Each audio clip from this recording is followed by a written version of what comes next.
Hello, what's going on, everyone? It's KIM in the SAV, Kim out of Savannah, Georgia. And in this video, which is mostly directed at network marketers, MLMers, but also, those of you, seriously, don't judge, because if you're looking at the title of this and you're not in MLM and you're like, that's exactly why I don't like those things, don't hate, because just like we have sponsors that get paid off of us, you have a boss that gets paid off of you. So if you don't believe me, then let your performance slip and see how your boss comes to pull you up. Okay, trust me, your pay affects their pay. Your performance affects their pay. So anyway, guys, listen, I speak to a lot of people, some that are in my company but not on my team, and then some actually now that are in other companies that have found me on YouTube, and they reach out to me and they are just, a lot of people are disgruntled. I'll use that adjective because they're like, gosh, I am so tired of my sponsor getting paid off of me. And usually when I dig deeper into that, because that's not something that I have an issue with, that's not something that I don't think my team members have an issue with it, but a lot of successful MLMers I know don't complain about that. Even if they have a sponsor that just, luck of the draw, brought them into the business, and their sponsor doesn't really do anything, that person takes ownership of their business, and they're not that worried about it. They're more focused on their pay versus their sponsor's pay. But let me tell you, the majority of the people who are worried about their sponsor getting paid off of them, right, usually are those people who didn't do a good job of picking a sponsor. See, they didn't do a good job of, there's a pattern, there's a running theme. They didn't do a good job of picking their sponsor. So here it kind of plays out like this.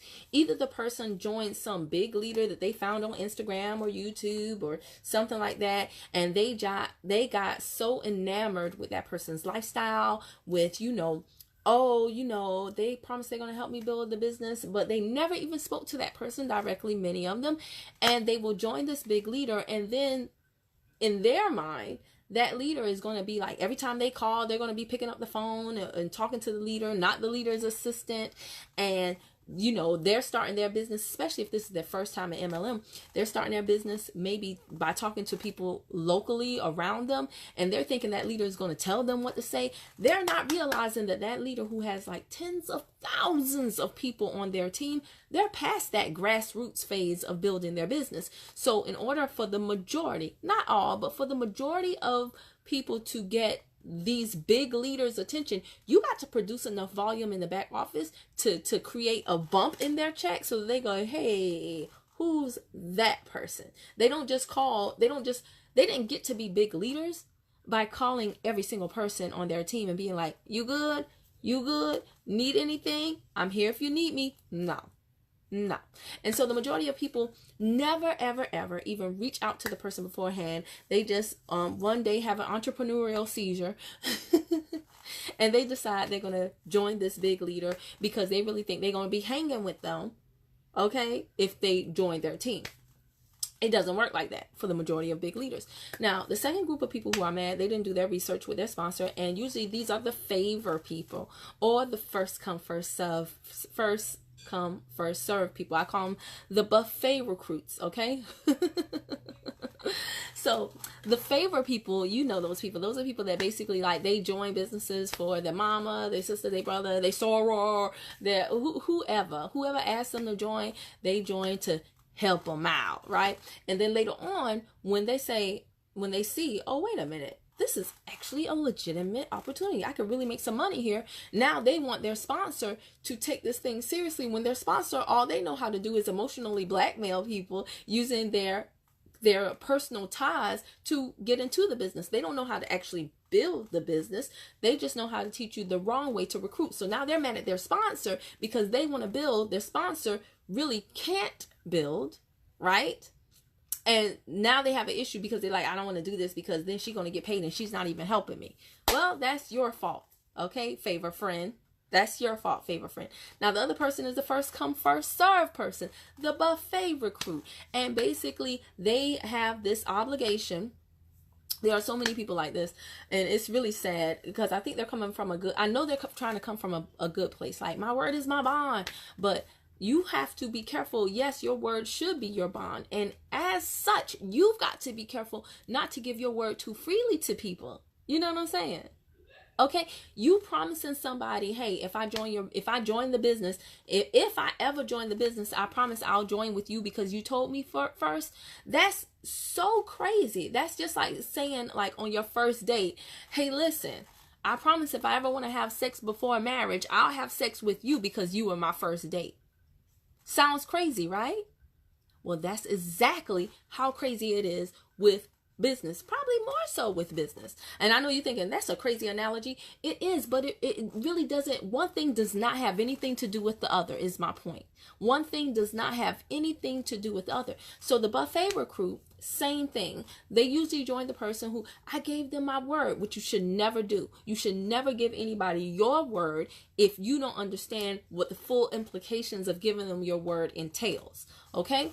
So you join somebody because you gave them your word, and again, you find yourself in the same predicament. They can't really teach you anything because the only thing that they are doing is emotionally blackmailing people. Like, you promise if you join, you're going to join with me, right? You promise if you join, you're going to join with me, right? I mean, a person can only teach you to do what they're doing. So if that's what they're doing, that's what you're going to get. All right. So those are the people that are upset because their sponsor is getting paid off of them. And in all of those scenarios, I'm going to tell you, it is your fault. It's your fault. See, the way network marketing is supposed to work, right? You think about corporate. Corporate, they have the corporate ladder. People are crawling up the ladder. Some of the people that are crawling up the ladder will kick you from crawl, and so that you don't ascend the ladder too. With network marketing, I want you to think of stairs. It's more like stairs. As one person climbs the stair, they have their hand up so that their leader can pull them up. Pull them up how? With their expertise. Pull them up with their so many different benefits, okay? But the leader is there to pull them up. At the same time, that person has their hand down to pull their team up. You see what I'm saying? So it's each one teach one, each one help one. Okay? It is a communal type environment where everybody benefits from the expertise, the errors of everybody else. So here is the deal. Hey, what's going on, Regina? See, Regina is a better bodybuilder. So here is what is going on, guys. If you do this thing right, if you really understand, if you seek to understand just a little bit of business before you get into business, instead of having these entrepreneurial seizures where you're like, I'm tired of my boss. I'm going to join this MLM and be rich tomorrow. Don't do that. Okay? Don't do that. But if you seek to understand business, then you will understand that your sponsor being paid off of you is not a bad thing if you choose the right sponsor. You know why? Because you're also going to get paid off your sponsor. So, what do I mean by that? Well, not too long ago, a young lady joined my team named Jamie. I call her Quiet Storm, right? All the better bodybuilders have nicknames. So I call her Quiet Storm. So Jamie is too cute. One night she emailed me and she was like, oh my gosh, I have a recruit. I have to contact her. I have to find out where she came from. And I was like, okay, wait. Slow down, Quiet Storm. Who is the girl? And when she sent me over the name, it was actually somebody that I just enrolled. Now, see, Jamie got a notification because this is network marketing. So what happened is, when I enrolled that young lady, she automatically fell underneath Jamie. Even though Jamie didn't know and Jamie had been in the business like 48 hours. She had been in like 2 days. So she was like, Now, should Jamie be happy? Yes, because she still can potentially be paid off of that young lady that she doesn't even know, that she did nothing to have up underneath her as far as volume is concerned. You see what I'm saying? However, she's not happy for the same reason that she initially is. That's not a direct recruit to her, but the fact that my team did their research on me and they see what I'm doing, they see that my team has results, my clients has results. So when they join me, they know that I am consistently sponsoring, not recruiting, because a recruiter is like, you in, you out. A recruiter, most of these big recruiters that you see, they know that it takes thousands of people to find the handful that are like ride or die. This is what I'm going to do, and tried or true. Okay? So they're getting people in and out. They don't have time to stop and see if you okay. You have to be very demanding to get that leader's attention. You have to at least do the bare minimums, like I said, to cause a surge, a rise in their back office for them to drill down into their reports to say, my check jumped. Who's responsible for that? And now they come to you. Just study the profession and you'll see that this is true, right? And there's nothing wrong with that. A person can only be in so many places at a time, and a person cannot, there's only 24 hours in the day. So if you had 20, 30,000 people on your team, even if you have 5-minute calls, you can't do that every day, right? So here is my point. If you join with someone who is active, who knows what they're doing, and you can see by their activity, it's not hard to do research nowadays, guys. There are people like me who document so many things. All you have to do is go to their YouTube page, go to their Facebook group, and see what are people writing about them in the comments. I did that literally the other night. A young lady called me. She's a millennial. Don't sleep on these millennials. Don't sleep on these millennials. They know what they want and they go after it. So this young lady, 23 years old, she's like, I'm tired of working at this restaurant. You know, I see you. Talk to me about how I can get this done too. So we're having a conversation while I'm talking to her. I'm sending her posts where people have put comments big up in me, basically. Okay, like I don't have to tell her myself that I know what I'm doing. I can show her proof of other people saying that I know what I'm doing. Okay, and I was glad that she even sought that out, because the whole thing is, there's too many people nowadays that believe anything that they see on the internet without questioning anything because they don't want to hurt anybody's feelings. Don't be that person. So when I send her a post and she sees that Nisha, who is my Square Store student, says Kim is the GOAT, she's like, okay. And then other people co-signing on that post. She's like, okay, that's what's up, because she's been burned before in other opportunities where somebody claimed to be all of this and all of that. And then when she locked arms with them, it was all a facade. It was all a charade. So my point is, again, do not be mad that your sponsor gets paid off of you and that little bit of binary that you generated. And that's the other thing that's funny too. Half the time it's the people that ain't really doing nothing that's complaining. It blows my mind.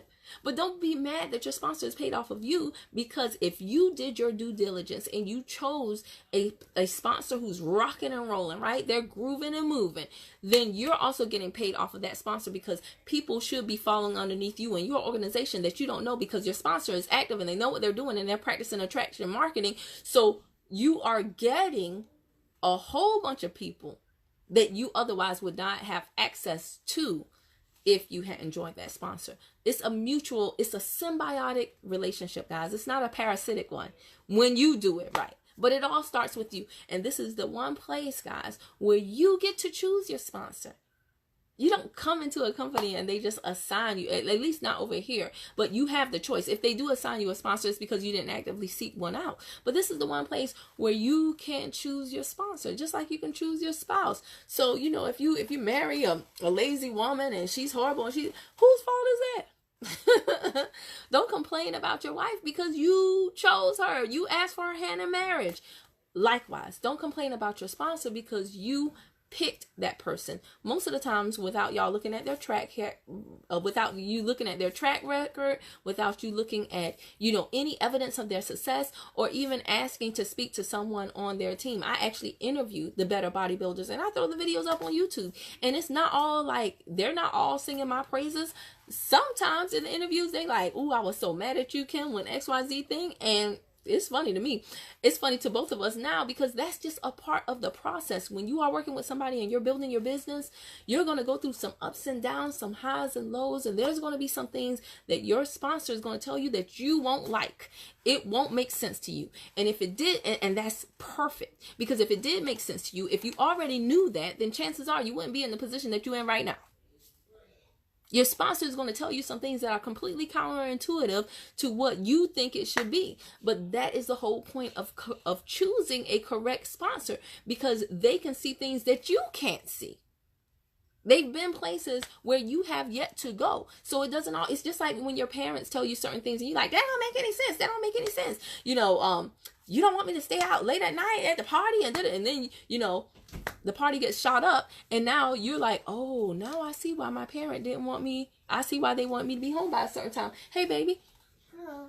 How are you? I'm wrapping up this Facebook Live. So that is my point, guys. You do your due diligence. If you choose the right sponsor, trust me, you will be so happy that they're paid off of you, because you will be so happy that they are getting paid off of you, because you will also be getting paid off of them. I can't hear.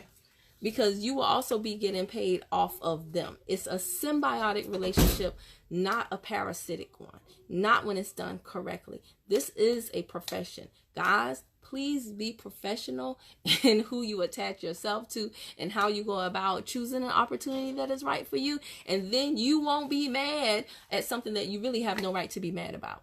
Does that make sense? I'm assuming it does. I'm going to take everybody's, quiet listening as an affirmative yes, okay? Because I'm tired of having this conversation. If you're mad at your sponsor, it is your fault.